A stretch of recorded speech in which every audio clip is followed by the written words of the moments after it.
Welcome back to our channel. In today's video, we will show you how to disable apps relaunch on startup in Windows 10. By default, Windows 10 has a feature that relaunches the apps you had open before shutting down or restarting your computer.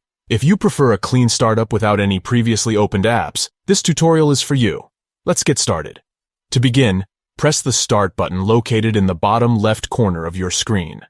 Next, open the Settings app by clicking on the gear icon in the Start menu. Within the Settings window, locate and click on the Accounts option. Now in the left-hand sidebar, click on Sign In options. Scroll down until you find the Restart Apps section. Here, you will see a toggle switch. To disable apps relaunch on startup, simply turn off the toggle switch by clicking on it. The switch will change from on to off. And that's it. You have successfully disabled apps relaunch on startup in Windows 10. From now on, when you restart or shut down your computer, you'll have a clean startup without any previously opened apps. We hope this tutorial was helpful to you. If you have any questions or need further assistance, please feel free to leave a comment below. Don't forget to like this video and subscribe to our channel for more useful tutorials. Thank you for watching, and we'll see you in the next video.